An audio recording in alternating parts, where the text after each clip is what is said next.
Assalamualaikum warahmatullahi wabarakatuh. Bayangkan, jika seragam coklat yang Anda kenakan, tiba-tiba terasa seperti jeruji besi yang menjebak Anda? Bribka Hadi tahu betul rasanya. Malam ini, di kilometer 25, jalur lintas timur, adalah saksi bisu kehancuran seorang penegak hukum. Karena terlilit hutang yang mencekik, Hadi yang dulunya lurus, kini berubah menjadi pemeras berkedok razia ilegal. Di tengah kegelapan, ia siap menodong siapa saja demi uang. Mereka pikir mereka sedang merampok orang lemah. Tapi mereka salah besar. Saat sebuah mobil sedan gelap berhenti, Hadi tidak tahu, sosok yang ia todong, ternyata adalah sosok yang akan membuatnya berlutut, menangis, dan menyesali semua keputusannya. Siapakah sosok yang membuat polisi ini menangis? Namun sebelum kita mulai ke cerita ini, tuliskan dulu di kolom komentar, dari kota mana kalian menonton. Semoga yang like dan subscribe channel ini, dimudahkan urusannya, dilapangkan rezekinya, disehatkan badannya, dan dikabulkan hajat dunia akhirat oleh Allah Subhanahu wa Ta'ala. Amin ya Robbal Alamin. Sekarang mari kita masuk ke ceritanya. Oknum polisi apes dan menangis saat ditodong karena melakukan razia ilegal. Ternyata cewek ini. Malam itu, dinginnya angin di jalur lintas timur kilometer 25 terasa menusuk sampai ke tulang. Jalanan ini terkenal sepi, gelap, dan sangat jarang dilalui oleh kendaraan pribadi setelah jam 11 malam. Hanya truk-truk besar pengangkut logistik dari pelabuhan, atau mobil-mobil travel gelap yang berani melintas di sana.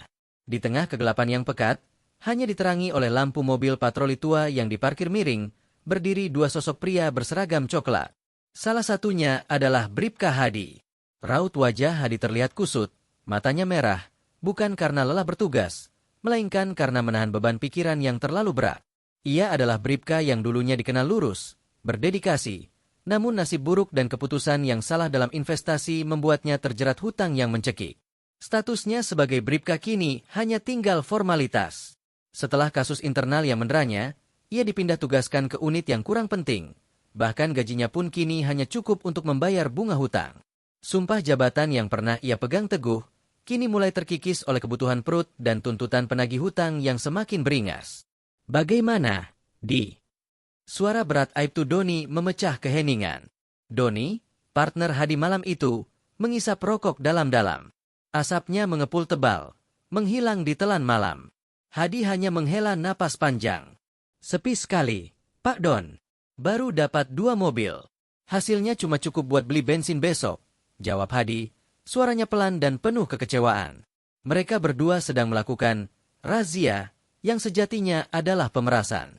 Mereka memasang kerucut jalan, berdiri gagah di bawah sorotan lampu mobil patroli, menanti mangsa yang melintas. Modus operandinya selalu sama. Cari-cari kesalahan kecil, entah itu lampu mati, surat yang tidak lengkap, atau bahkan mencari-cari alasan klise lain, lalu diakhiri dengan permintaan uang damai yang jumlahnya mencekik. Doni tersenyum sinis. Allah tidak akan membiarkan hambanya kelaparan. Kita tunggu saja. Biasanya, setelah jam 1 malam, truk-truk besar dari arah utara mulai masuk. Itu dompet berjalan, katanya sambil membuang puntung rokoknya ke aspal. Hadi merasa perutnya mual setiap kali ia harus melakukan perbuatan hina ini. Ia tahu, perbuatannya adalah aib bagi institusi yang ia cintai. Namun, apa daya? Ia harus bertahan hidup, ia harus membayar hutang. Ia sempat berdoa dalam hati, meminta Allah mengampuni dosa-dosanya, tetapi desakan hidup lebih kuat daripada rasa malu yang ia rasakan. Waktu merangkak lambat, jarum jam seakan enggan beranjak dari angka 1 dini hari. Suasana semakin mencekam. Hanya suara jangkrik dan anjing liar di kejauhan yang menemani mereka. Tiba-tiba, dari kejauhan, terdengar deru mesin mobil yang berbeda. Bukan suara diesel truk tua, melainkan suara mesin bensin yang lebih halus dan cepat. Sebuah mobil yang tidak seharusnya berada di jalanan sepi ini. Nah, itu dia, bisik Doni, matanya langsung berbinar penuh harapan. Ia segera merapikan seragamnya, mengeluarkan senter besar, dan berdiri tegak di tengah jalan. Hadi ikut berdiri, mencoba terlihat berwibawa, meskipun hatinya terasa berdebar kencang. Firasatnya tidak enak. Mobil itu melaju terlalu cepat untuk ukuran jalan gelap ini. Sebuah SUV berwarna hitam pekat, model terbaru yang terlihat mahal, meluncur mendekati titik razia mereka. Mobil itu hanya menuruti rambu berhenti saat Doni mengayunkan senter dengan gerakan tegas. Mobil SUV hitam itu berhenti tepat di depan Doni. Kaca filmnya gelap. Sangat sulit melihat siapa yang berada di balik kemudi. Doni mengetuk kaca pengemudi dengan senter, memberikan isyarat agar pengemudi segera membuka kaca. Sesaat kemudian, kaca itu perlahan turun. Baik Hadi maupun Doni langsung terkejut melihat sosok yang duduk di kursi pengemudi. Mereka sudah menduga itu adalah pengusaha kaya atau pejabat yang pulang larut malam, tetapi mereka salah besar. Yang duduk di kursi pengemudi adalah seorang wanita muda. Wajahnya cantik, dengan riasan yang tipis namun tegas, rambut panjangnya tergerai lurus. Ia mengenakan pakaian kasual, tetapi terlihat mahal. Wanita itu menatap mereka dengan tatapan mata yang tenang, bahkan terkesan dingin. Tidak ada sedikitpun ekspresi kaget atau takut. Padahal ia sedang dihentikan oleh 2 orang polisi di tengah malam buta di tempat sepi. "Selamat malam, Ibu," sapa Doni dengan nada yang langsung berubah menjadi ramah, mencium aroma uang tunai dari mobil mewah ini. "Mohon izin, kami sedang melaksanakan tugas kepolisian. Bisa tolong tunjukkan surat-surat kendaraan dan surat izin mengemudi?" Wanita itu diam sejenak. Ia menyandarkan punggungnya ke kursi, membiarkan Doni melihat ke dalam mobilnya. "Surat-surat saya lengkap," ujar wanita itu dengan suara yang datar, tidak meninggi, dan sangat berwibawa. "Oh, tentu saja. Tapi kami harus memeriksanya. Ibu, ini sudah prosedur," desak Doni, mencoba mengintimidasi. Ia sengaja mencondongkan tubuhnya ke jendela mobil, agar wanita itu merasa tertekan. Hadi yang berdiri agak jauh, mulai merasa tidak nyaman. Ada aura aneh yang dipancarkan oleh wanita ini. "Kenapa rasanya ada yang aneh?" gumam Hadi dalam hati. Ia melihat plat nomor mobil itu. Platnya adalah plat sipil biasa, tidak ada yang mencurigakan. Namun, ia merasa familiar dengan mobil tersebut, seperti pernah melihatnya di suatu tempat, tetapi ia tidak bisa mengingatnya. Doni, yang sudah terlanjur gelap mata, mulai menjalankan aksinya. "Maaf Ibu, saya lihat mobil Anda ini. Sepertinya ada sedikit modifikasi di bagian knalpot ya? Knalpotnya terlalu bising. Itu melanggar aturan lalu lintas. Atau mungkin surat-surat Anda sudah kedaluarsa." Doni mulai menyenggol-nyenggol kelemahan, membuat tuduhan palsu. "Kalau Ibu mau urus ini di kantor, prosesnya akan panjang dan memakan waktu berhari-hari. Tapi kalau mau diselesaikan di sini, saat ini juga, bisa kita bicarakan baik-baik." "Jelas, ini adalah permintaan uang." Wanita itu tersenyum tipis, senyum yang tidak sampai ke mata. Senyum yang membuat bulu kuduk Hadi merinding. "Oh, jadi maksud Bapak berdua, saya harus berdamai di tempat ini?" tanyanya, suaranya tetap tenang. "Tepat sekali, Ibu yang cantik. Daripada buang waktu," sahut Doni, matanya menjelajahi interior mobil mewah itu, mencari-cari tas atau dompet wanita itu. Wanita itu lalu menghela napas, seolah ia sangat bosan dengan drama ini. "Baiklah," katanya. "Saya akan tunjukkan apa yang kalian cari." Wanita itu perlahan menggerakkan tangan kanannya. Doni dan Hadi menduga wanita itu akan mengambil dompetnya dari tas di samping kursi. Mereka sudah membayangkan pecahan ratusan ribu yang akan segera berpindah tangan. Namun, yang terjadi selanjutnya adalah hal yang tidak pernah mereka bayangkan, bahkan dalam mimpi terburuk sekalipun. Tangan wanita itu tidak meraih tas, melainkan bergerak cepat ke arah konsol tengah mobil.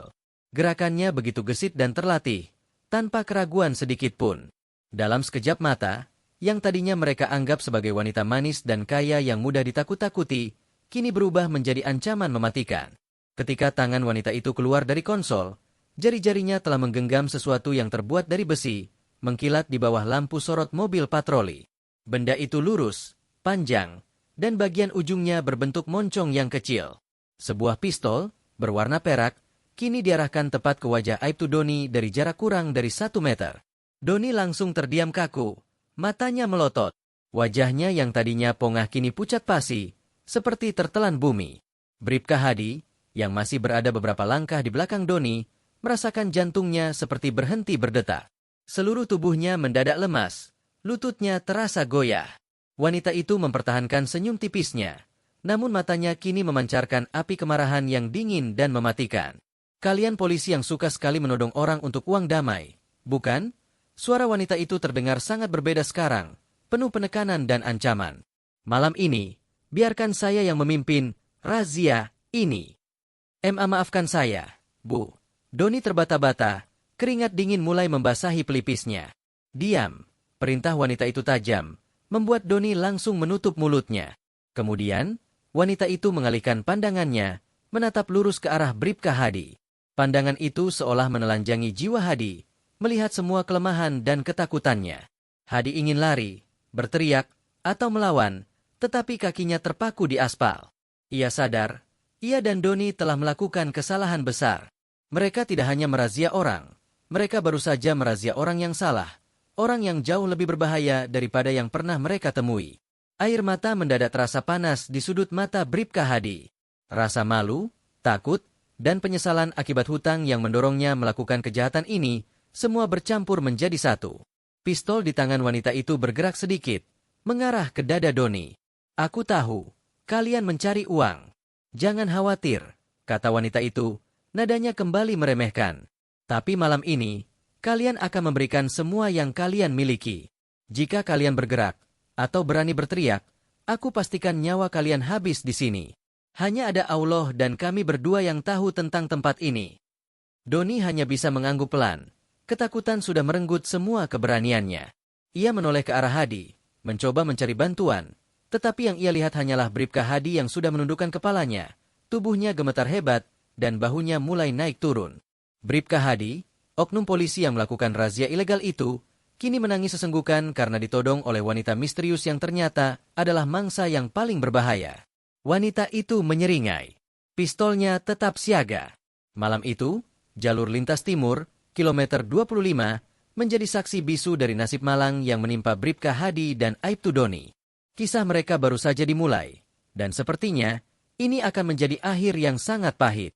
Isak tangis Bribka Hadi semakin jelas terdengar, memecah keheningan mencekam di jalur lintas timur. Suara isakan itu serak, seperti orang yang kehabisan napas dan air mata. Ia tidak peduli lagi bahwa ia adalah seorang aparat. Semua wibawa yang selama ini ia coba bangun, runtuh seketika oleh moncong pistol perak itu. Aibtu Doni, yang menjadi target utama senjata tersebut, mencoba menggerakkan lidahnya, tetapi tenggorokannya tercekat. Ia sadar, memohon tidak akan ada gunanya lagi. Wanita di depannya ini bukanlah orang biasa yang bisa dilunakan dengan janji atau ancaman. Wanita itu tersenyum puas, seolah menikmati pemandangan dua oknum polisi yang kini bertekuk lutut karena ketakutan. Baiklah, kita mulai prosedur razia ini, katanya. Suaranya kini terdengar tenang, kontras dengan situasi yang mencekam. Aibtu Doni, kan? Doni mengangguk perlahan. Saya mau kamu menjatuhkan pistol yang ada di pinggangmu. Sangat pelan, ke aspal. Gunakan satu jari saja. Jangan ada gerakan yang tidak perlu. Saya ulangi, jangan ada gerakan yang tidak perlu. Perintah itu mutlak. Doni menarik napas dalam-dalam, berusaha menenangkan tangannya yang gemetar hebat. Ia merasakan dinginnya pelatuk pistol yang kini siap ditembakkan kapan saja. Dengan gerakan yang sangat berhati-hati, ia meraih gagang pistol dinasnya. Rasa besi itu terasa asing, padahal selama ini benda itulah yang memberinya kekuasaan. Klotak, suara pistol dinas Doni beradu dengan aspal sunyi, terasa memekakan telinga di tengah malam. Bagus sekali, Pak Doni, puji wanita itu, namun pujian itu terdengar seperti hinaan.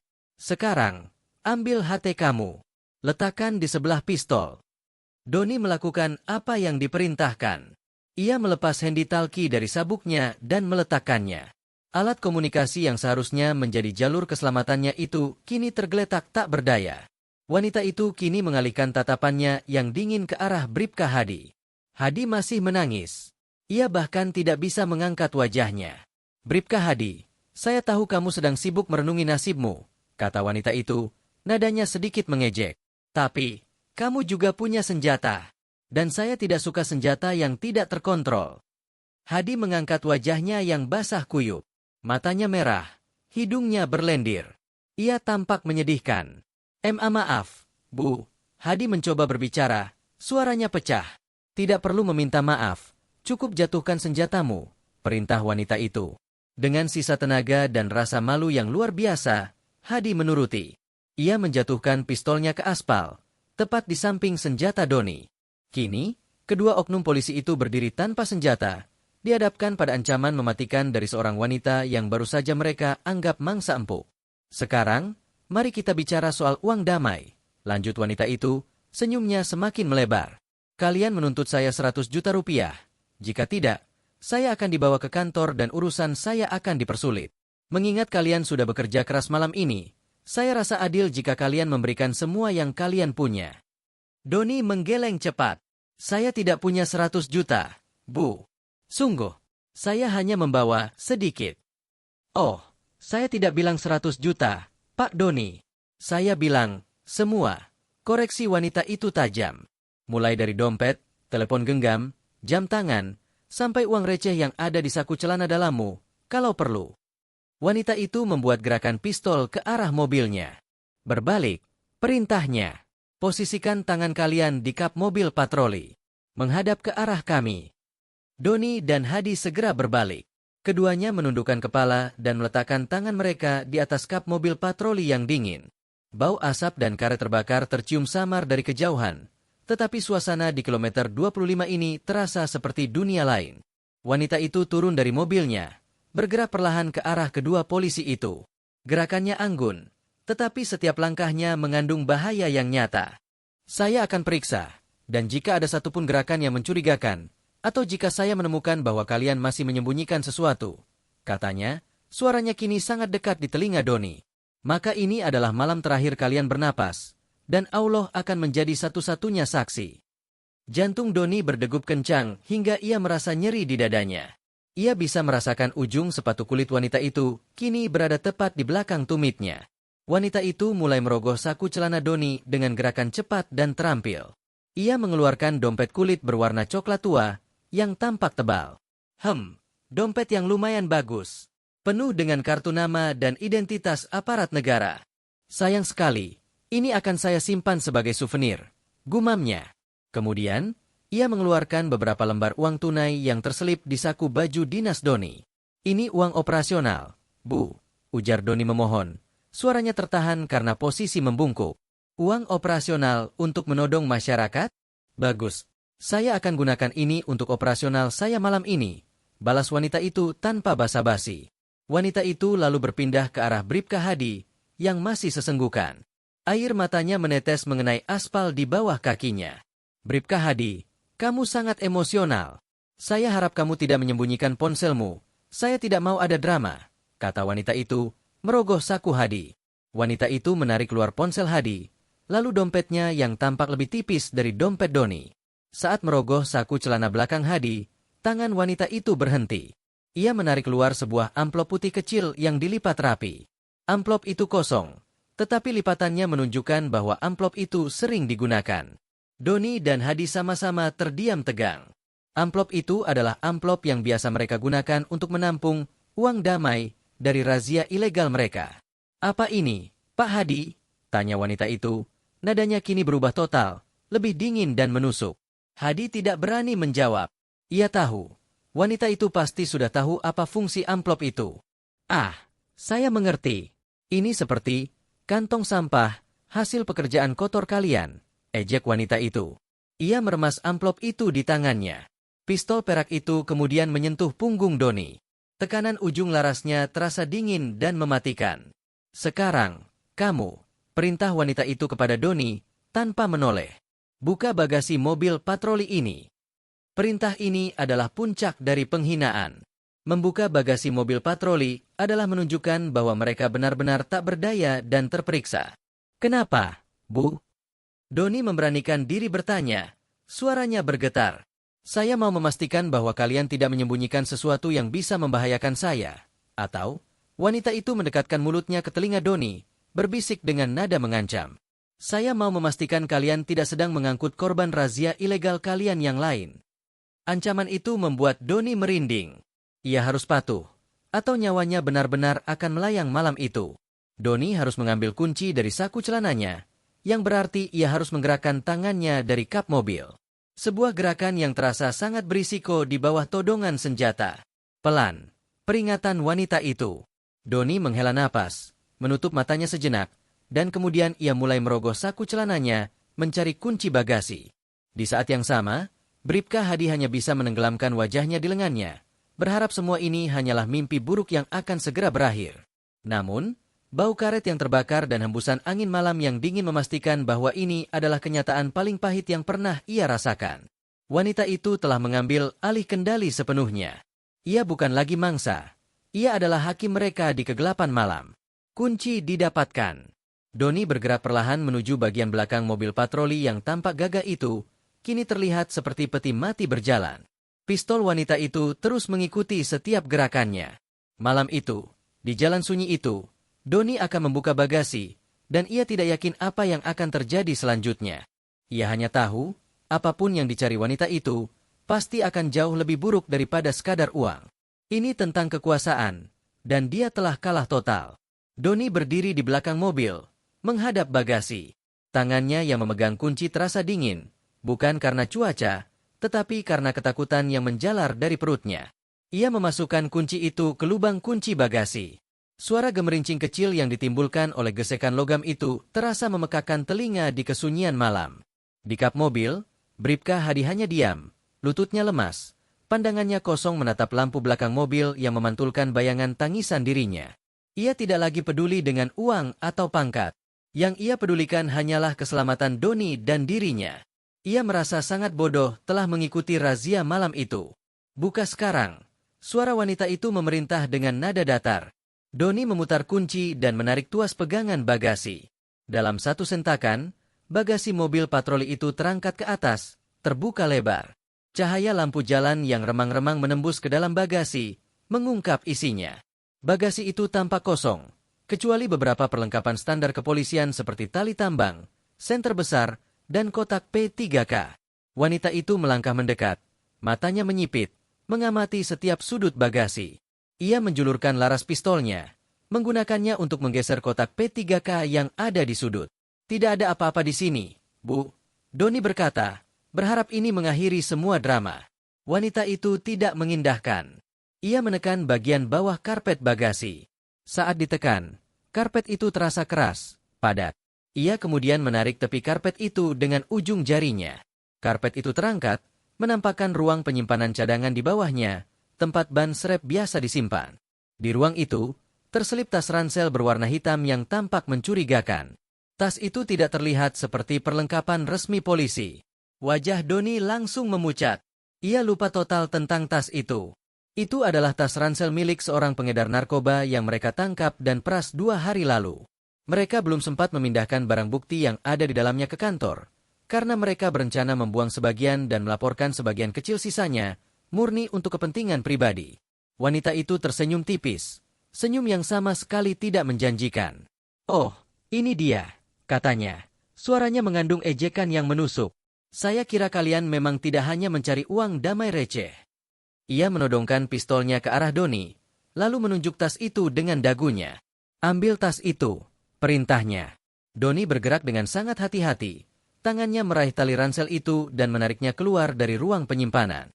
Tas itu terasa berat, berisi paket-paket yang dibungkus rapat. Buka, kata wanita itu. Tapi, Bu, ini... Doni mencoba membela diri. Buka, atau saya akan menembak lututmu dan kamu akan membukanya sambil menangis di aspal dingin ini. Ancam wanita itu, suaranya tajam dan tidak meninggalkan ruang negosiasi. Doni tahu wanita ini tidak sedang main-main. Ia meletakkan ransel itu di atas bagasi yang terbuka, lalu membuka resleting utamanya. Isi tas itu terlihat jelas di bawah cahaya. Belasan paket kecil yang dibungkus dengan plastik bening, berisi bubuk putih. Melihat benda-benda itu, Bribka Hadi yang masih tertunduk di kap mobil, refleks mengangkat kepalanya. Matanya membulat sempurna. Ia tahu, sekali barang haram itu terlihat, karir mereka sudah pasti tamat. Mereka tidak hanya terlibat razia ilegal, tetapi juga penyalahgunaan barang bukti. Wah, wah, wah. Bisnis besar, Pak Doni, kata wanita itu. Nadanya kini penuh kekecewaan yang mendalam, seolah ia baru saja menyaksikan tindakan pengkhianatan terbesar. 5 gram kokain. Lumayan untuk menambah pundi-pundi liburan kalian, ya? Doni menundukkan kepala. Rasa malu dan takut bercampur menjadi satu. Ini adalah bukti tak terbantahkan. Wanita itu melangkah lebih dekat ke Doni. Pistol praknya kini tepat menempel di pelipis Doni. Kenapa kalian melakukan ini? Allah telah memberi kalian pangkat dan seragam untuk melindungi masyarakat, bukan untuk merusak mereka. Bisik wanita itu dengan suara yang berat. Kalian telah mengkhianati institusi, mengkhianati sumpah kalian. Air mata Doni kembali menetes. Ia merasa seperti anak kecil yang tertangkap basah mencuri permen. Maaf, Bu. Hanya itu yang bisa ia ucapkan. Suaranya serak. Wanita itu menarik napas panjang. Laras pistolnya masih menempel. Maaf. Maaf tidak akan mengembalikan kepercayaan masyarakat yang sudah kalian hancurkan, katanya. Lalu ia menarik pistolnya sedikit mundur. Matanya beralih ke Bribka Hadi yang kini tampak menyedihkan. Hadi, melihat wanita itu menatapnya, langsung mengangkat tangan kanannya tinggi-tinggi. Saya mohon ampun, Bu. Saya janji tidak akan mengulanginya. Saya janji akan menjadi polisi yang bersih. Tolong, jangan laporkan kami, Bu. Anak saya masih kecil. Pinta Hadi, suaranya pecah, ia menangis semakin kencang. Wanita itu memutar bola matanya. Anak, jika kamu memikirkan anakmu, kamu tidak akan melakukan hal kotor ini, balasnya tajam. Ia kemudian berjalan pelan menuju Hadi, lalu berhenti tepat di depannya. Hadi melihat kaki sepatu bot wanita itu yang mengkilap, memantulkan bayangan dirinya yang ketakutan. Baiklah, saya tidak akan melaporkan kalian, kata wanita itu, membuat kedua polisi itu terkejut. Doni dan Hadi mendongak bersamaan. Ada secercah harapan di mata mereka. Alhamdulillah, bisik Hadi. Namun, jeda yang dibuat wanita itu terasa mencekik. Saya tidak akan melaporkan kalian ke divisi propam, lanjutnya. Saya akan menanganinya sendiri. Ia kembali menodongkan pistolnya, kali ini ke wajah Hadi. Saya mau kalian jelaskan, malam ini, siapa yang menyuruh kalian melakukan razia ilegal ini? Apakah ini hanya inisiatif kalian berdua? Atau ada atasan yang ikut bermain? Tanyanya, suaranya sangat serius. Pertanyaan ini adalah jebakan. Jika mereka menyebut nama atasan, mereka akan dianggap pengkhianat oleh rekan-rekan mereka. Jika mereka bilang itu inisiatif sendiri, mereka akan menanggung semua konsekuensinya sendirian. Hadi menatap Doni. Keduanya saling bertukar pandang penuh kepanikan. Jangan coba-coba berbohong, peringatan wanita itu. Ia menggerakkan pistolnya sedikit, membuat Hadi merasakan dinginnya laras di kulitnya. Sebutkan namanya. Saya tahu kalian bukan pemain tunggal, desaknya. Hadi menelan ludah. Ia tahu, pengakuan ini akan menentukan nasibnya, baik di hadapan hukum wanita itu, maupun di hadapan hukum rekan kerjanya. Pilihan yang ada hanyalah kehancuran total atau kehancuran bertahap. Tiba-tiba, dari kejauhan, terdengar suara sirene mobil polisi lain, samar-samar, tetapi semakin lama semakin mendekat. Suara itu seperti palu godam yang memecahkan keheningan malam dan memecah konsentrasi wanita itu. Wanita itu langsung menoleh ke arah datangnya suara. Ekspresinya yang tadinya dingin dan mengancam, kini berubah menjadi sedikit panik. Ia tahu, jika mobil patroli lain datang, situasinya akan berbalik. Ia akan menjadi pihak yang terancam. Sialan, umpat wanita itu. Ia tidak punya waktu lagi. Tanpa memikirkan risiko, ia dengan cepat meraih tas ransel berisi narkoba dari bagasi mobil, lalu bergegas mundur 2 langkah. Kalian berdua, jangan bergerak. Ingat, saya tahu wajah dan nama kalian. Saya akan kembali, ancam wanita itu. Suaranya meninggi, mencoba menenggelamkan suara sirene yang semakin jelas. Ia membalikkan badan, pistol perak itu masih tergenggam erat. Ia mulai berlari mundur, menuju motornya yang tersembunyi di balik semak-semak. Doni dan Hadi tertegun melihat kesempatan emas ini. Mereka bisa saja berteriak atau mencoba mengejar, tetapi rasa takut masih melumpuhkan kaki mereka. Motor wanita itu menyala dengan sekali tekan. Suaranya meraung. Ia melompat naik ke jok motor, mengenakan helmnya dengan cepat, lalu memacu motor itu menjauh dari lokasi razia ilegal mereka, menghilang dalam kegelapan yang diselimuti kabut tipis. Saat motor itu benar-benar lenyap, sirene mobil polisi kedua terdengar sangat keras, dan dalam beberapa detik, mobil patroli itu berhenti tepat di belakang mobil Doni dan Hadi. 2 orang polisi berseragam lengkap, salah satunya berpangkat Inspektur 1, keluar dari mobil. Mereka melihat 2 rekannya dalam posisi tertunduk, di samping bagasi yang terbuka dan penuh kegelisahan. Doni, Hadi, ada apa ini? Kami mendapat laporan ada keributan di sini, seru Inspektur 1, berjalan cepat mendekati mereka dengan tatapan bingung. Doni dan Hadi saling pandang. Mereka harus mengambil keputusan cepat, menceritakan kebenaran, atau menutupinya dengan kebohongan yang rumit. Dan di mana kini tas berisi barang haram yang tadi berada di bagasi? Semuanya lenyap bersama wanita misterius itu. Situasi mereka baru saja berubah, dari terancam menjadi sangat berbahaya, tanpa bukti yang bisa menjelaskan kekacauan ini. Inspektur 1 Bima melipat tangan di dada, matanya yang tajam menyapu suasana di sekitar mobil patroli. Ia melihat lumpur di seragam Doni, keringat dingin membanjiri wajah Hadi, dan bagasi mobil yang terbuka lebar, memperlihatkan kekosongan yang mencolok. Jelaskan, kenapa kalian berdua seperti baru dikejar setan?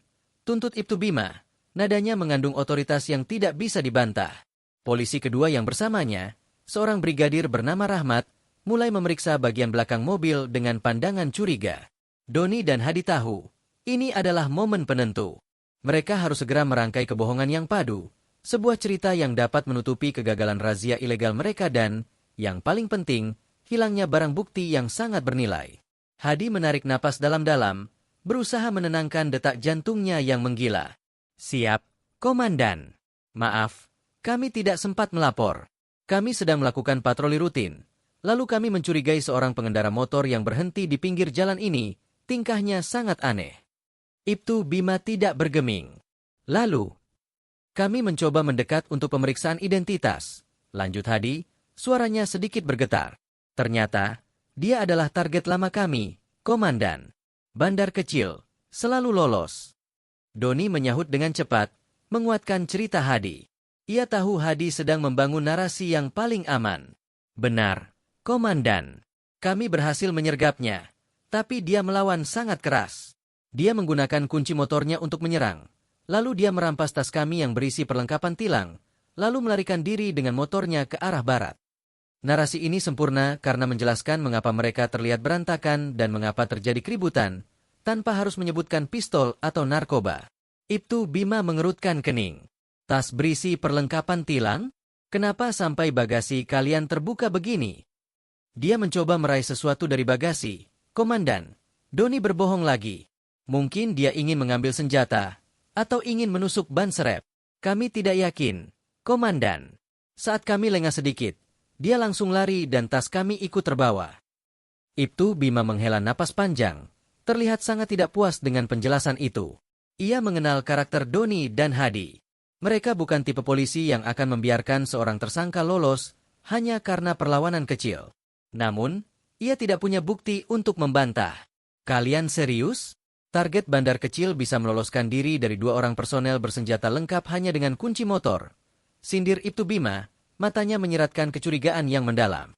Kalian terlihat lebih seperti baru dirampok daripada sedang mengejar penjahat. Siap, Komandan. Kami akui kami lengah. Hadi menunduk, memainkan peran sebagai petugas yang menyesal.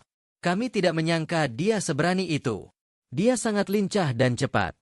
Brigadir Rahmat menyelesaikan pemeriksaan bagasi.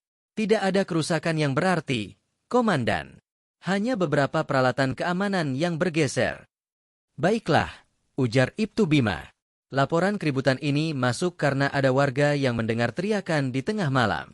Kalian harus segera menyusun laporan kronologi kejadian.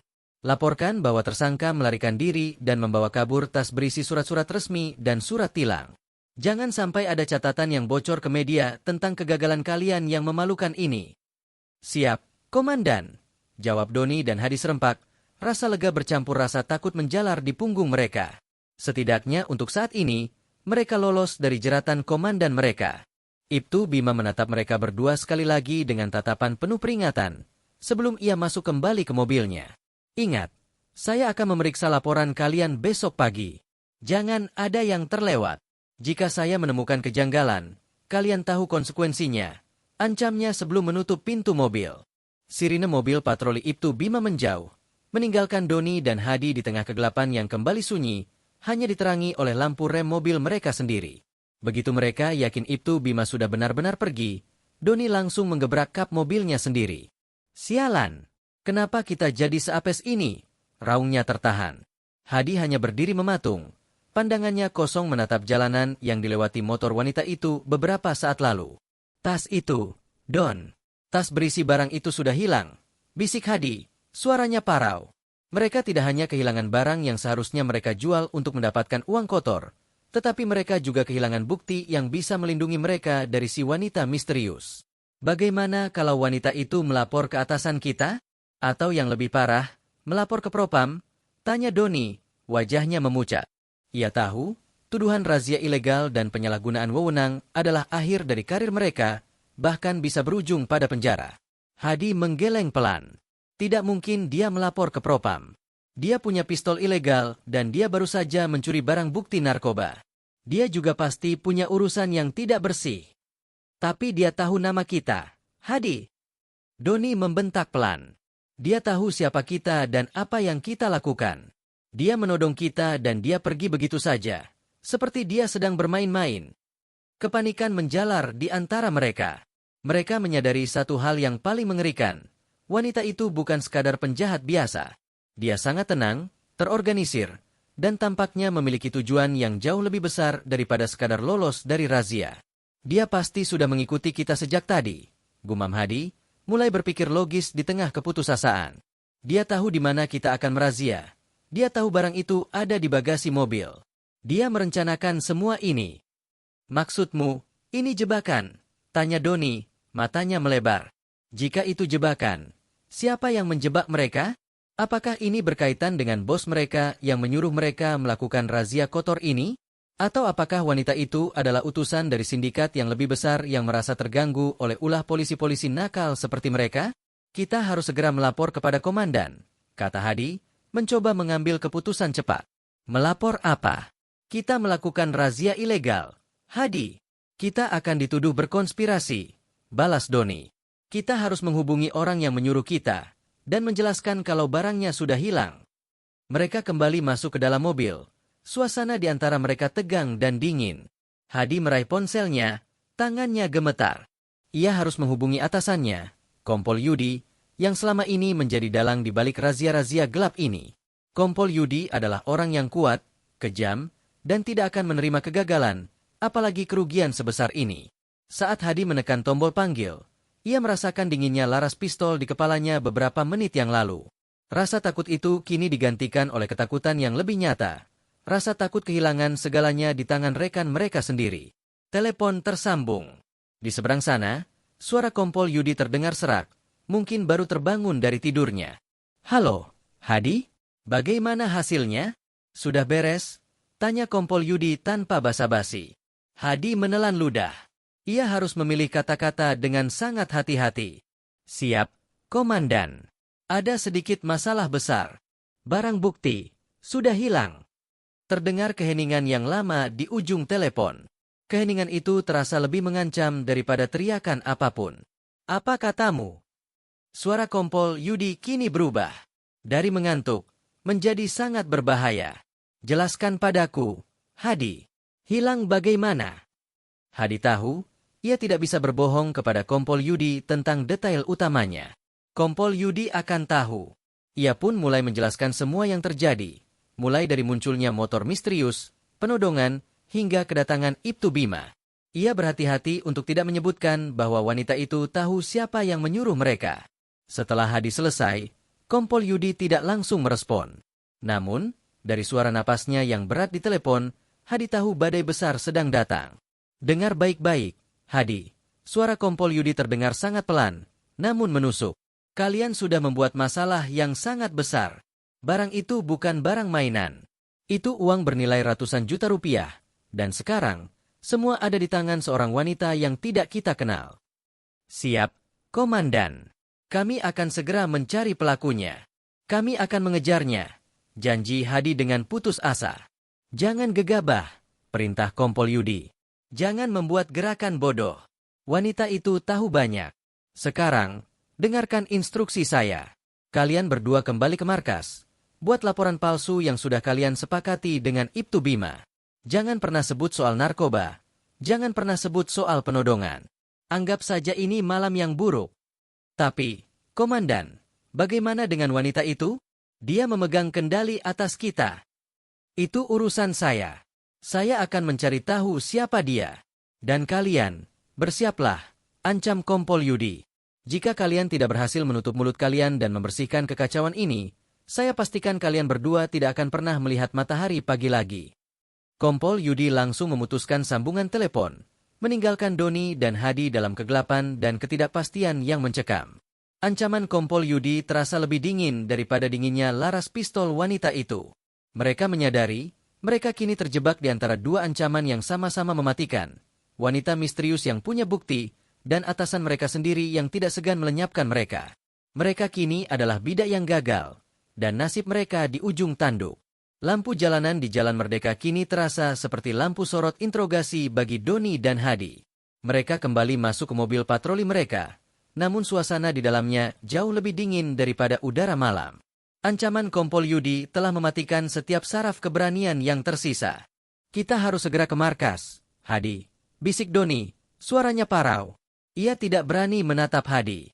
Kita harus bertemu Bima, sebelum Yudi benar-benar meledak. Hadi mengangguk kaku. Otaknya bekerja keras, mencoba mencerna kegagalan total yang baru saja mereka alami. Bukan hanya kehilangan uang ratusan juta, mereka kini harus menghadapi murka dua kekuatan besar, Kompol Yudi yang brutal, dan wanita misterius dengan rekaman video yang sangat memberatkan. Mereka melaju cepat, meninggalkan lokasi penodongan dengan perasaan seperti tikus yang baru saja melarikan diri dari jebakan, hanya untuk mengetahui bahwa mereka berlari ke kandang singa. Setibanya di markas, suasana terasa normal, yang justru menambah kegelisahan mereka. Mereka segera mencari Ibtu Bima, seorang perwira yang netral namun terpaksa terlibat dalam permainan kotor Kompol Yudi karena tekanan. Bima sudah menunggu di ruangannya yang kecil dan berasap. Begitu melihat wajah pucat Doni dan Hadi, Bima langsung tahu situasi sudah jauh lebih buruk dari yang ia bayangkan. Apa yang terjadi? Tanya Bima, menutup pintu dan merendahkan suara. Kalian terlihat seperti baru melihat hantu. Hadi menjelaskan dengan singkat, mengikuti instruksi Kompol Yudi. Razia berjalan normal, ada sedikit keributan dengan pengendara motor, dan mereka memutuskan untuk melepaskannya. Tidak ada penyebutan narkoba, penodongan, atau wanita misterius yang merekam. Bima mendengarkan dengan serius, sesekali menghela napas panjang. Baik, narasi ini harus ragam, kata Bima, menarik kertas laporan. Kalian catat di sini, pukul 2 pagi, patroli rutin di Jalan Merdeka. Penindakan ringan karena tidak membawa surat-surat lengkap. Selesai. Setelah itu, kalian pulang. Jangan bicara pada siapapun. Apalagi Kompol Yudi. Yudi sudah menghubungi kami, Bima, sela Doni. Dan dia sangat marah. Bima mengusap wajahnya lelah. Sudah kuduga. Dengar, sekarang yang bisa menyelamatkan kalian hanya tutup mulut. Yudi punya mata dan telinga di mana-mana. Jika narasi kita berbeda sedikit saja, kalian tamat. Sekarang tanda tangani ini. Setelah menandatangani laporan palsu yang terasa seperti menandatangani surat mati mereka sendiri, Doni dan Hadi meninggalkan markas dengan bahu terkulai. Mereka tahu, kebohongan ini hanya menunda eksekusi mereka. Bola panas kini ada di tangan Kompol Yudi. Sementara Doni dan Hadi sibuk menenangkan diri dan bersembunyi di balik laporan palsu, Kompol Yudi sudah bangun sepenuhnya. Tidurnya yang nyenyak telah dirusak oleh laporan bencana dari Hadi. Yudi duduk di ruang kerjanya yang mewah, menghadap layar monitor besar yang menampilkan peta kota. Matanya yang tajam memancarkan kemarahan dingin. Uang yang hilang adalah masalah, tapi reputasi dan potensi pembongkaran jaringan adalah bencana besar. Dia mengambil ponsel lain, yang hanya digunakan untuk kontak-kontak rahasia, dan menghubungi seseorang. Riko, saya butuh kamu sekarang juga. Perintah Yudi tanpa basa-basi. Riko adalah ahli IT sekaligus fixer Yudi. Dia punya akses ke hampir semua kamera pengawas lalu lintas, kamera keamanan pribadi, dan database kependudukan di kota itu. Riko tiba di kediaman Yudi dalam waktu kurang dari 15 menit. Wajahnya menunjukkan kantuk yang ditahan. Ada apa, Komandan? Tanya Riko, melihat aura bahaya yang terpancar dari Kompol Yudi. Jalan Merdeka. Tadi malam, sekitar jam 1 hingga jam 2 pagi, ujar Yudi, mengetuk-ngetuk meja. Saya mau tahu, siapa wanita yang mengendarai motor sport berwarna gelap yang lewat di sana? Cari semua rekaman CCTV yang menunjukkan interaksi dia dengan mobil patroli kita. Riko mengangguk dan segera mulai bekerja. Jari-jarinya menari di atas keyboard laptop khusus. Dia menarik data dari server lalu lintas dan mulai memfilter berdasarkan waktu dan lokasi. Hening memenuhi ruangan itu, hanya terdengar suara ketukan keyboard. Kompol Yudi tidak bergerak, menunggu seperti predator yang sabar.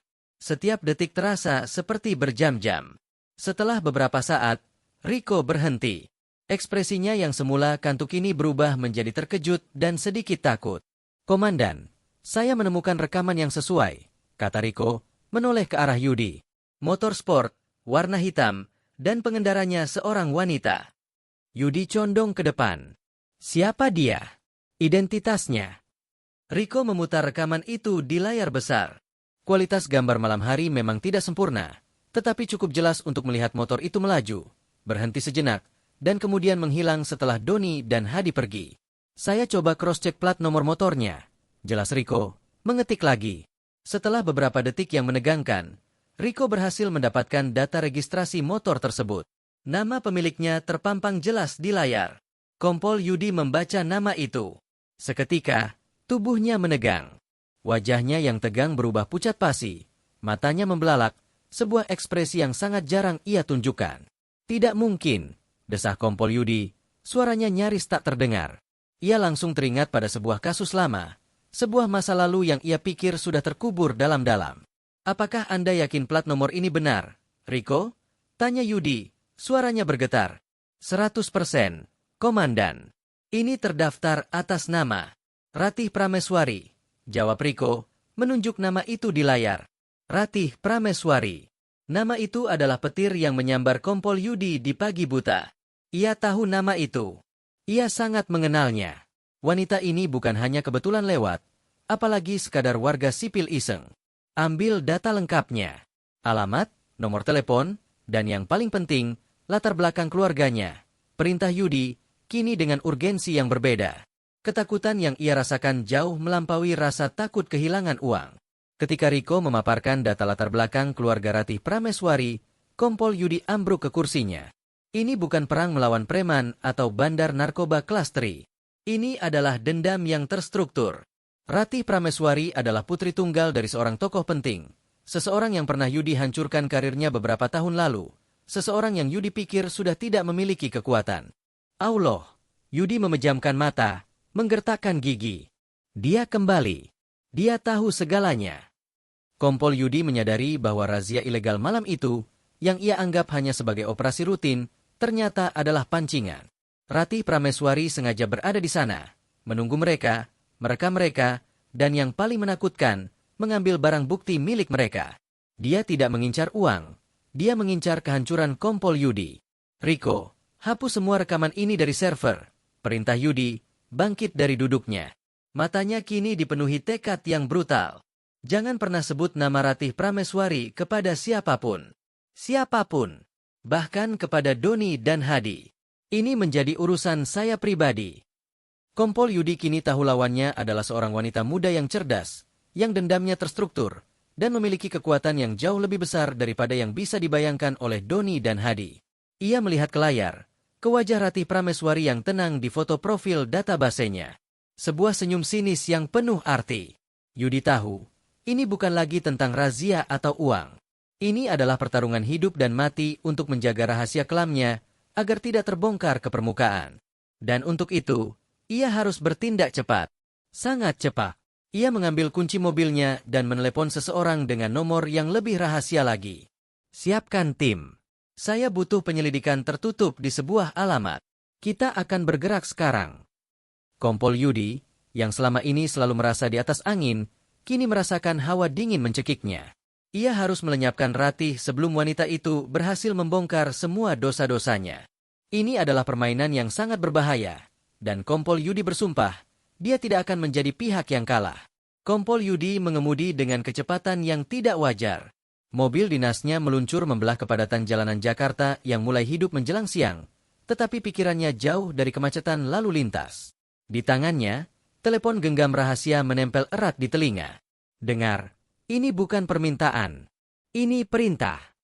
Suara Yudi serak, tetapi tegas, memotong setiap upaya lawan bicara untuk bertanya. "Lupakan prosedur biasa.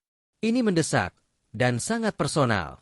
Aku butuh tim yang bersih, yang tidak terdaftar di sistem.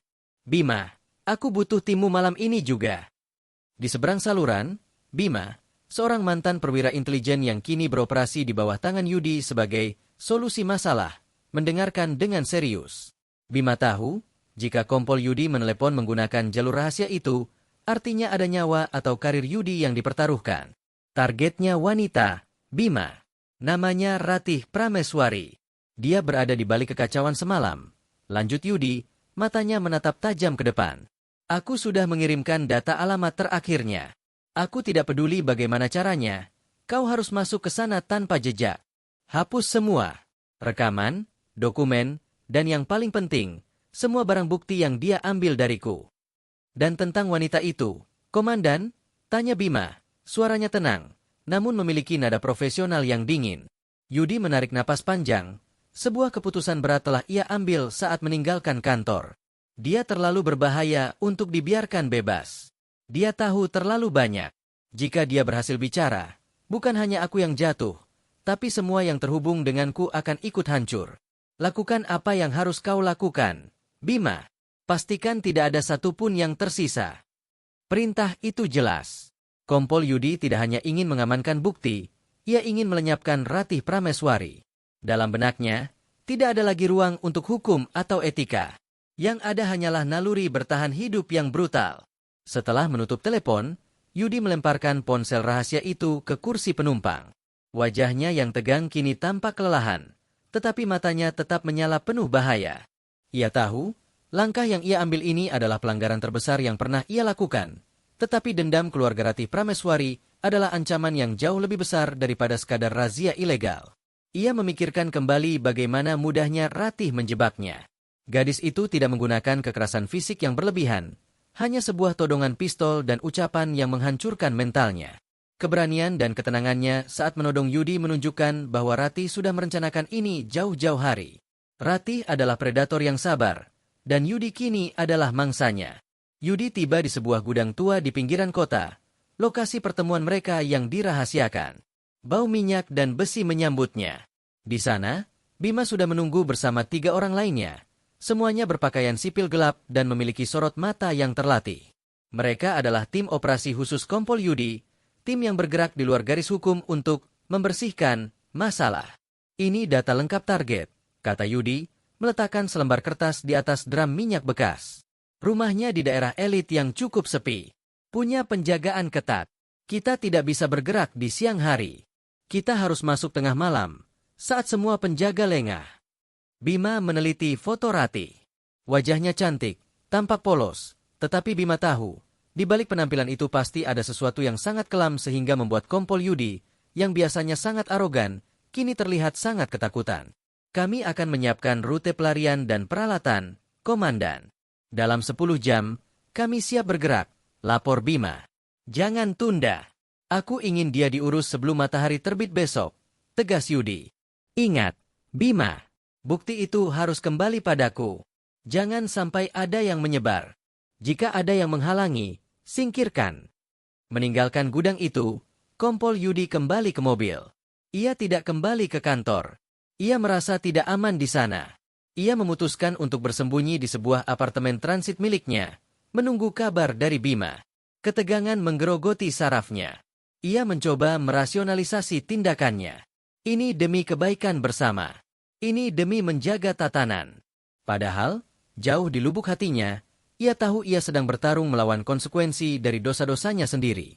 Sementara Kompol Yudi bersembunyi, Ratih Prameswari berada di sebuah kafe yang ramai di tengah keramaian ibu kota. Ia duduk dengan tenang, menyeruput kopi hangat, jauh dari kesan seorang wanita yang baru saja menodong dan mempermalukan seorang perwira polisi tinggi. Di hadapannya, tergeletak sebuah tablet digital. Layarnya menampilkan visual rekaman beresolusi tinggi yang ia ambil semalam.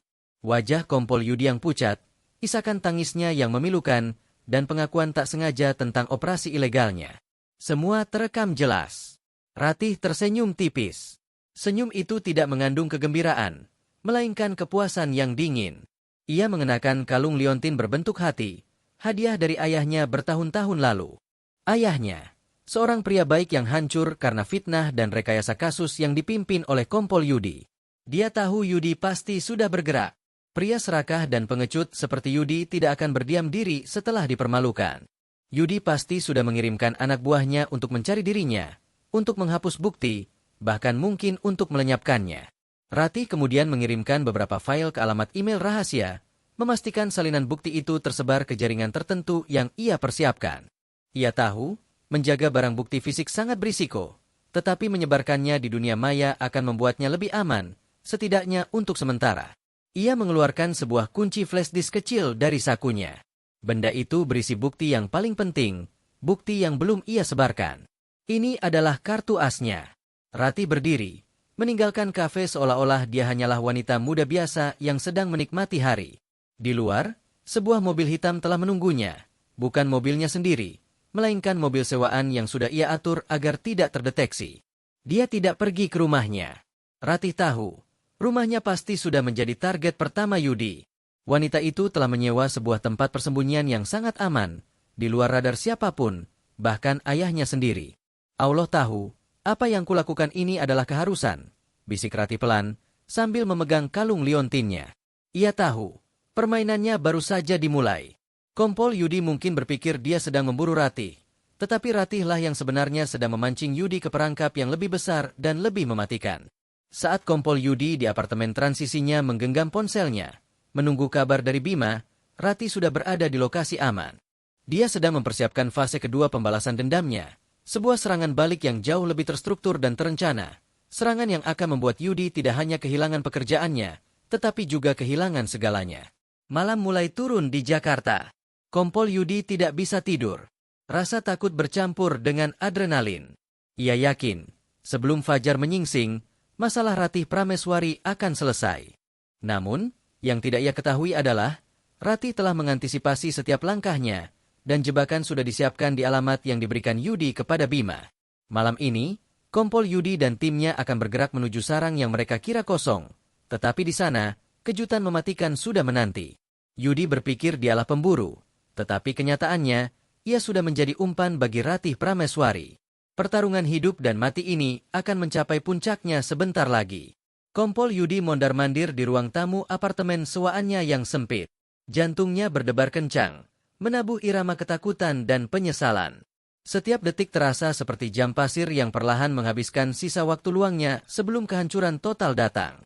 Ponsel di tangannya terasa lengket oleh keringat dingin. Ia menunggu, hanya menunggu satu kabar. Bima telah menemukan Ratih dan, yang lebih penting, mengamankan bukti digital yang ada di tangan wanita sialan itu. Angkat, Bima, angkat, desis Yudi, nadanya penuh kepanikan. Di sisi lain kota, sebuah mobil van hitam berhenti sekitar 100 meter dari sebuah rumah di kawasan permukiman yang terlihat tenang. Rumah itu memang bukan rumah Ratih yang asli, tetapi alamat yang ia tinggalkan sebagai pancingan. Hanya ada cahaya redup dari lampu jalan. Bima, seorang pria bertubuh tegap dengan mata yang tajam dan sikap dingin, turun dari mobil didampingi dua anggota timnya. Mereka berpakaian preman gelap, bergerak seperti bayangan yang terlatih. Pastikan kita masuk tanpa suara. Fokus kita adalah flash disk dan perangkat elektronik apapun. Ingat, ini harus bersih. Perintah Bima dengan suara rendah, mengulang instruksi yang diberikan Kompol Yudi ratusan kali. Mereka mendekati pagar rumah. Dengan mudah, Bima membuka kunci gembok pagar yang terlihat kuno itu, seolah Ratih sengaja membuatnya tampak mudah ditembus. Mereka bergerak menuju pintu utama. Sunyi. Terlalu sunyi. Bima merasakan ada yang aneh. Rumah itu tampak terawat, tetapi tidak ada tanda-tanda kehidupan yang normal. Tidak ada sepatu di teras. Tidak ada suara dari dalam. Ini terasa seperti rumah yang sengaja ditinggalkan. Atau lebih buruk lagi, sebuah perangkap. Namun, perintah Yudi mutlak, masuk dan bereskan. Menggunakan alat khusus, Bima membongkar kunci pintu depan dengan cepat dan hening. Klik, pintu terbuka. Mereka masuk dengan senyap, senjata di tangan, menyapu ruangan satu persatu dengan senter kecil yang hanya mereka yang bisa melihat cahayanya. Ruang tamu kosong. Dapur kosong. Kamar tidur utama kosong. Bahkan lemari pakaian pun hampir kosong. Hanya menyisakan beberapa helai pakaian biasa yang terlihat seperti properti. Kosong, komandan. Bisik salah satu anak buah Bima melalui AirPage. Bima mengerutkan dahi. Di ruang tengah, tepat di atas meja kopi kayu yang bersih, tergeletak sebuah laptop dengan layar yang menyala. Bima mendekat dengan hati-hati. Layar laptop itu tidak menampilkan file dokumen atau foto. Layar itu menampilkan hitungan mundur yang berjalan mundur dari 5 menit. Dan di bawah hitungan mundur itu, ada tulisan besar yang bersinar merah. Selamat datang, Kompol Yudi dan tim satuan khusus ilegal. Jantung Bima langsung mencelos. Ini jebakan. Bukan jebakan fisik, tetapi jebakan digital yang jauh lebih berbahaya. Tiba-tiba, dari sudut ruangan, sebuah proyektor kecil yang tersembunyi di balik pot bunga menyala. Proyektor itu menembakkan gambar ke dinding kosong di seberang mereka. Gambar yang muncul di dinding bukanlah gambar Ratih, melainkan gambar rekaman real-time mereka saat ini. Momen ketika Bima membongkar kunci, momen mereka masuk dengan senjata, dan bahkan momen ketika Bima mendekati laptop. Di sudut gambar rekaman itu, tertera sebuah logo samar milik salah satu stasiun televisi berita swasta terbesar di negara itu. Bima mengumpat keras. Mereka tidak hanya terekam, tetapi mereka mungkin sedang disiarkan, atau setidaknya, rekaman ini sudah diatur untuk dikirim otomatis ke pihak yang tepat. Ambil laptopnya. Cepat, teriak Bima, mengabaikan instruksi untuk diam. Saat anak buahnya berusaha mencabut kabel laptop itu, hitungan mundur di layar telah mencapai 0. Tiba-tiba, dari dalam laptop, muncul suara seorang wanita yang tenang, suara Ratih Prameswari. Suara itu keras, jelas, dan menggema di seluruh ruangan melalui speaker berkualitas tinggi yang dipasang tersembunyi. Allah Maha Melihat, Kompol Yudi. Suara itu memulai, dingin dan tanpa emosi. Anda datang ke rumah yang salah. Rumah ini adalah saksi bisu. Saat ini, Anda sudah melanggar privasi, menyalahgunakan wewenang, dan melakukan tindakan pidana, semua terekam jelas. Suara Ratih berhenti sejenak, memberikan jeda dramatis yang membuat Bima dan anak buahnya membeku. Bima, sampaikan pada atasanmu yang pengecut itu. Barang bukti fisik, yaitu flash disk yang dia cari, tidak ada di sini. Itu sudah aman, di tangan orang yang tepat. Apa yang ada di sini hanyalah awal dari permainan yang sebenarnya, lanjut Ratih. Laptop itu kemudian mengeluarkan serangkaian bunyi beep keras, seperti alarm pengiriman data yang berhasil. Seketika, layar laptop berubah menjadi gelap total. Bima panik. Mereka telah membuang waktu, melanggar batas, dan yang paling parah, mereka telah mengaktifkan alat yang dirancang Ratih untuk mengekspos mereka lebih dalam lagi. Bima segera mundur bersama timnya, meninggalkan rumah itu lebih cepat dari kedatangan mereka. Mereka tahu, tinggal lebih lama hanya akan memperburuk situasi. Beberapa menit kemudian, di apartemen transisinya yang penuh asap rokok, Kompol Yudi menerima telepon dari Bima. Wajah Yudi langsung pucat pasi saat mendengar laporan rinci Bima tentang rumah jebakan tersebut. Apa maksudmu disiarkan? Logo TV swasta? Bima, kau yakin? Yudi hampir berteriak. Yakin, Komandan. Dan bukan hanya itu. Rekaman kita masuk paksa sudah terekam dan mungkin sudah terkirim ke alamat email yang sudah diatur oleh dia. Ratih tidak bodoh. Dia ingin kita terjerat bukan hanya karena razia semalam, tetapi karena upaya kita untuk menghilangkan barang bukti malam ini. Lapor Bima, suaranya dipenuhi frustrasi. Napas Kompol Yudi tercekat. Ratih tidak hanya pintar, dia benar-benar kejam. Dia membiarkan Yudi merasa aman, membiarkannya mengirim tim, dan menjebak mereka dalam tindakan ilegal yang terencana dengan sempurna. Ini adalah pukulan telak yang membuat posisi Yudi di kepolisian semakin tidak stabil. Kembali. Kalian semua kembali sekarang. Jangan tinggalkan jejak apapun. Perintah Yudi, suaranya bergetar hebat. Sialan. Wanita itu, dia memancing kita. Yudi menjatuhkan ponselnya ke sofa. Matanya menatap kosong ke dinding. Ia berpikir dia sedang berburu, tetapi dia baru menyadari, dia hanya menari di atas telapak tangan Ratih Prameswari. Sementara Yudi tenggelam dalam ketakutan yang mencekiknya, Ratih Prameswari, dari sebuah bunker tersembunyi yang berjarak ratusan kilometer dari Jakarta, mengakhiri sebuah panggilan video dengan seorang pria parubaya yang memiliki koneksi kuat di media massa dan Komisi Nasional Hak Asasi Manusia.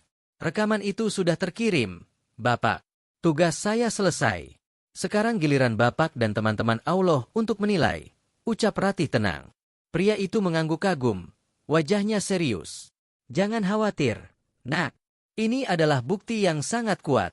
Upaya menghilangkan barang bukti dan penyalahgunaan wewenang secara terang-terangan. Kompol Yudi tidak akan bisa tidur tenang lagi. Ratih menutup sambungan itu. Dia melihat kunci flash disk kecil yang ada di tangannya.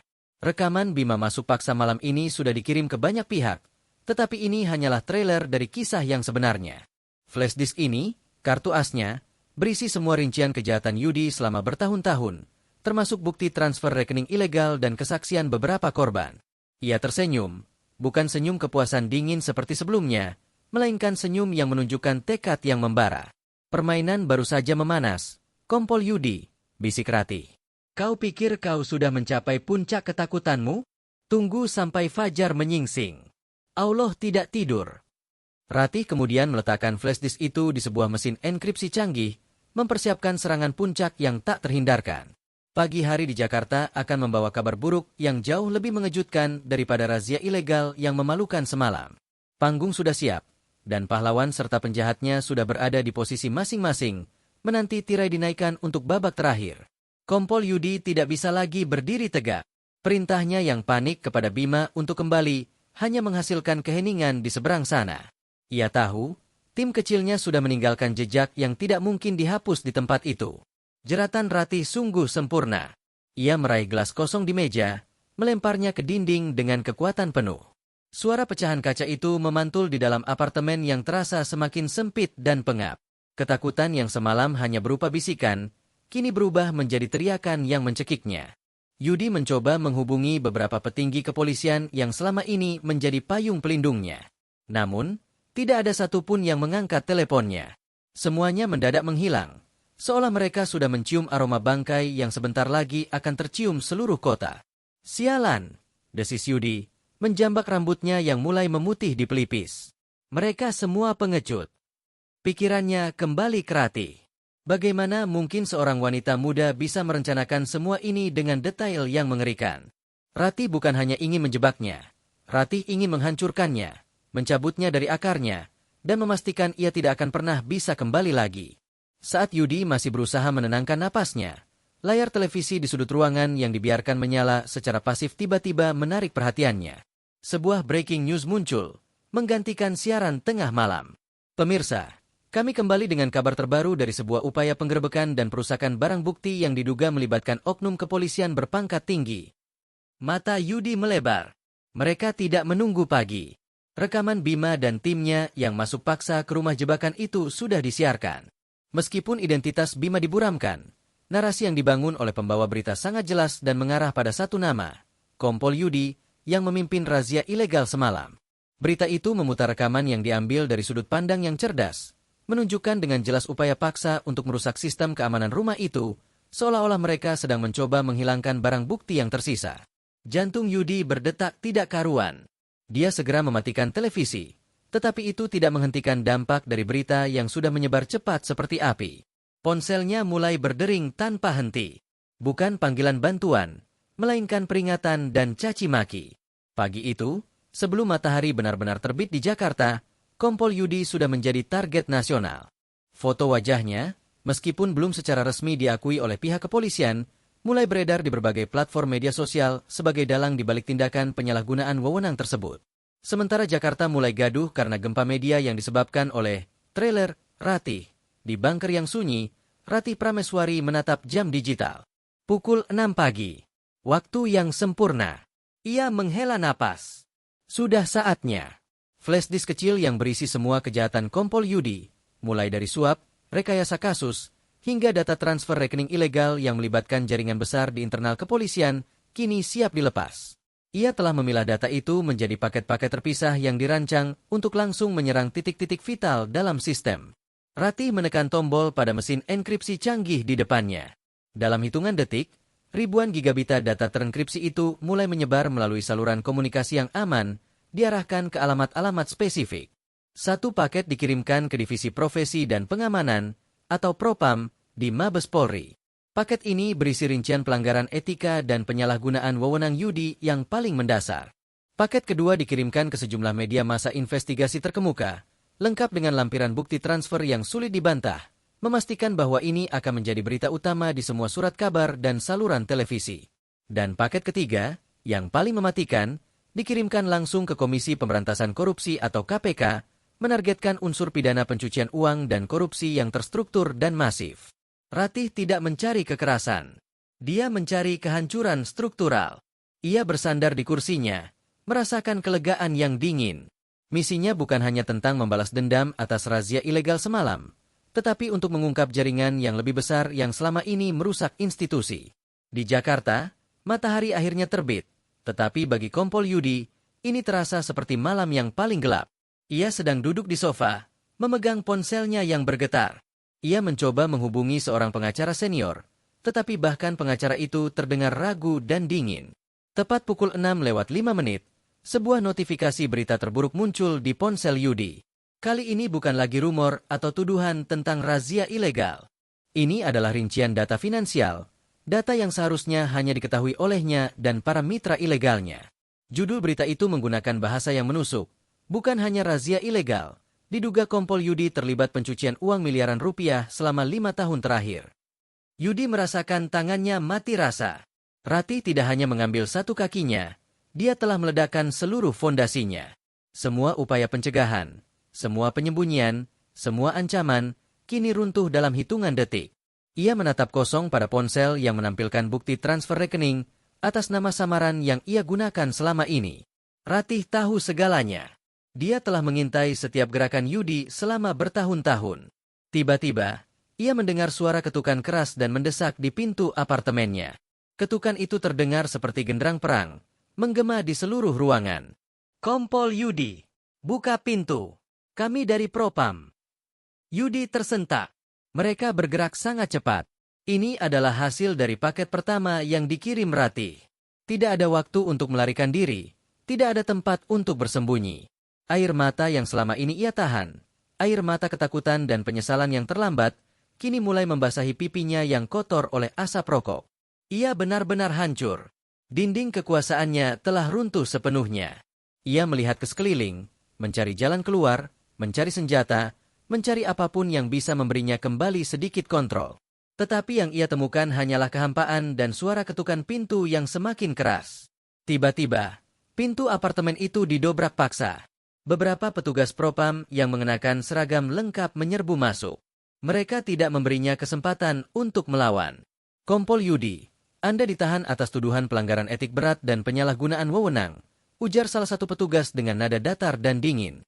Saat kedua tangannya diborgol, Yudi tidak melawan. Tubuhnya lemas, jiwanya rapuh.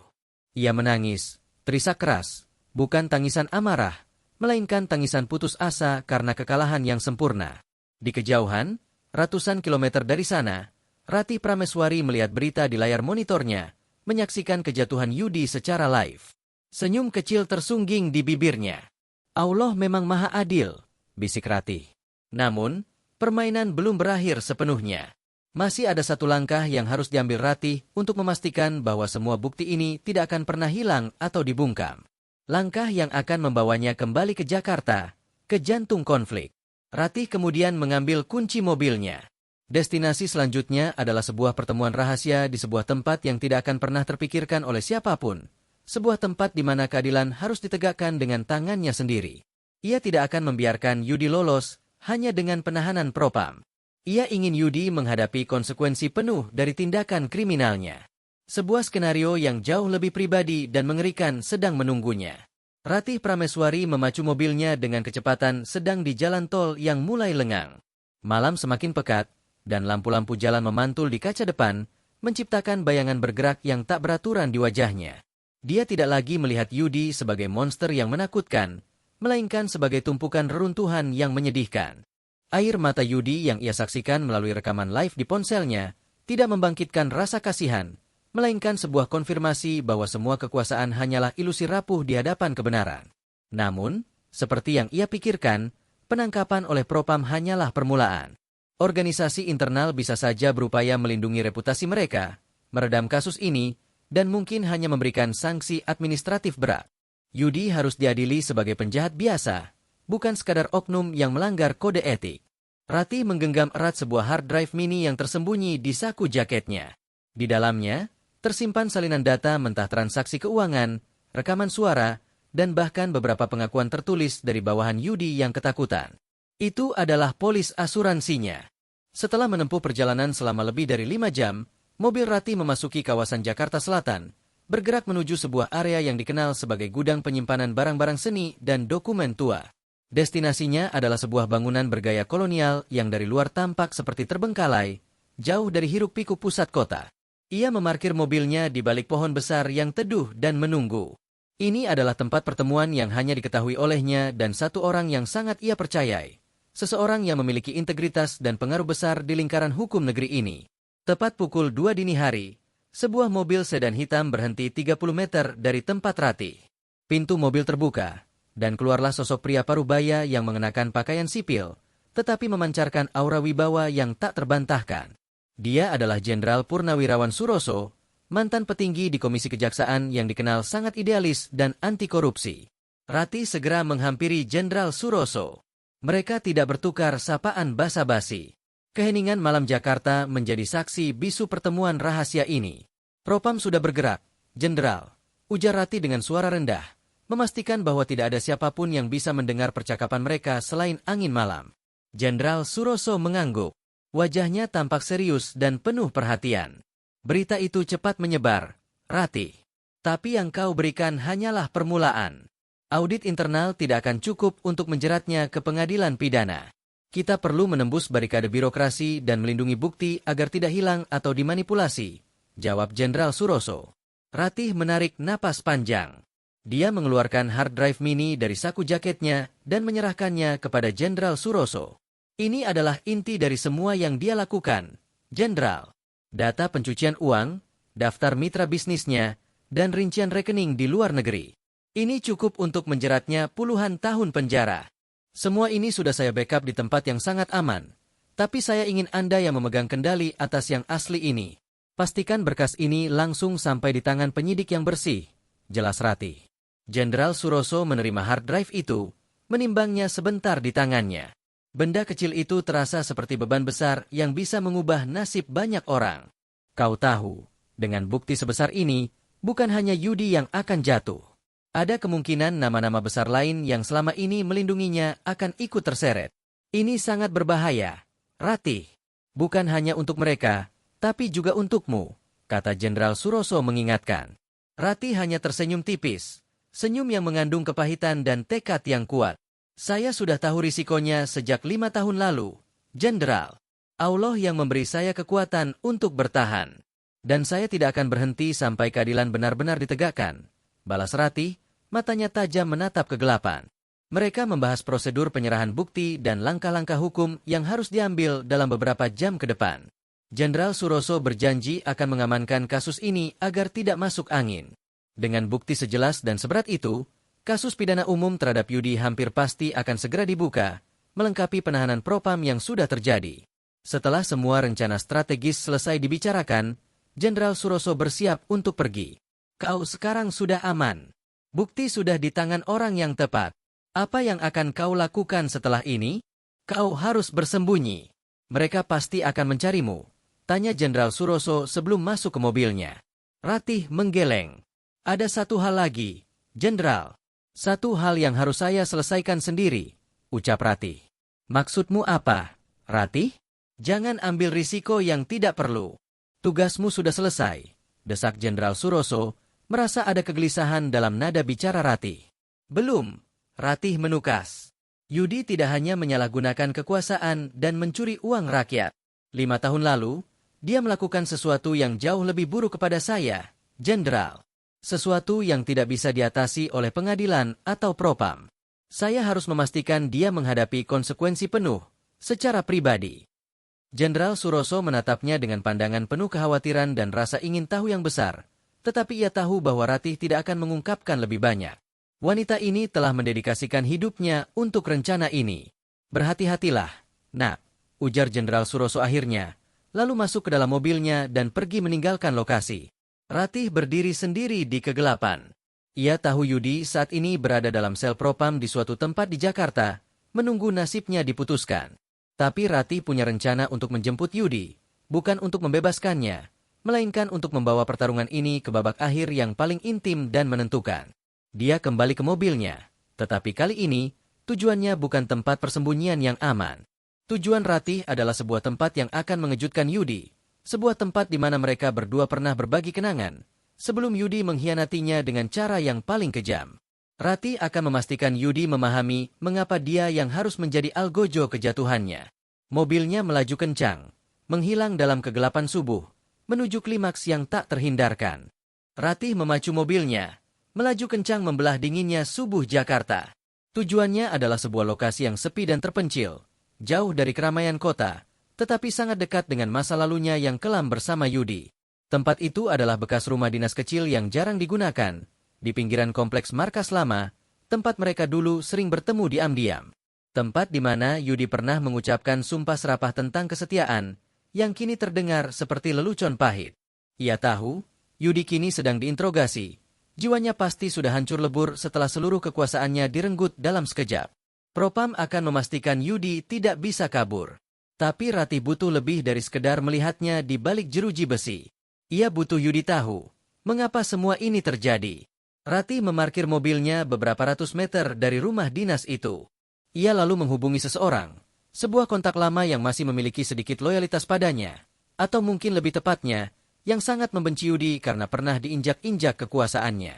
Kontak ini adalah kuncinya untuk mendapatkan akses singkat, rahasia, dan tanpa jejak ke Yudi, sebelum Propam benar-benar menguncinya rapat-rapat. 10 menit. Tidak ada yang boleh tahu, bisik Ratih melalui telepon genggamnya. Suaranya tenang namun mengandung ancaman yang dingin. Tepat 10 menit kemudian, sebuah mobil hitam tanpa plat nomor berhenti di dekatnya. Dari dalam mobil, 2 orang berpakaian sipil mengeluarkan Yudi. Yudi terlihat menyedihkan. Pakaiannya kusut, wajahnya pucat pasi, dan tangannya diikat longgar. Keangkuhan yang selalu menempel pada dirinya telah menguap, digantikan oleh ketakutan dan kebingungan. Mereka membawa Yudi masuk ke dalam rumah dinas yang gelap itu. Udara di sana lembab dan berbau debu, seolah waktu telah berhenti di tempat tersebut. Ratih sudah menunggu di ruang tengah. Cahaya rembulan yang masuk melalui jendela kotor jatuh tepat di wajahnya, membuatnya terlihat seperti bayangan yang penuh dendam. Ketika Yudi melihat Ratih, matanya melebar, bukan karena terkejut Ratih ada di sana, melainkan karena ia akhirnya menyadari siapa sosok penodong bertopeng yang menghancurkan karirnya. Kau. Yudi terbata-bata, tenggorokannya tercekat. Ia mencoba bergerak maju, tetapi kedua pria sipil di sampingnya menahannya kuat-kuat. Ratih memberi isyarat agar kedua pria itu pergi, dan mereka langsung menghilang ke sudut ruangan, meninggalkan Ratih dan Yudi berdua di tengah keheningan yang mencekam. Ya, aku, jawab Ratih datar. Aku yang menodongmu. Aku yang membuatmu menangis. Aku yang membawamu ke sini, ke tempat di mana semuanya dimulai, dan tempat di mana semuanya akan berakhir. Yudi menggelengkan kepalanya, berusaha mencari sisa-sisa argumen di tengah kekalahannya. Kenapa? Semua hanya tentang uang, Ratih. Kau bisa mengambil semuanya. Kenapa kau harus melibatkan Jenderal Suroso? Kau menghancurkanku, Ratih. Kau menghancurkanku sepenuhnya. Ratih tertawa kecil, tawa yang tidak mengandung kegembiraan, melainkan kepedihan yang terpendam 5 tahun lamanya. Kau pikir ini hanya soal uang, Yudi? Kau masih tidak mengerti. Uang hanyalah umpan, Yudi.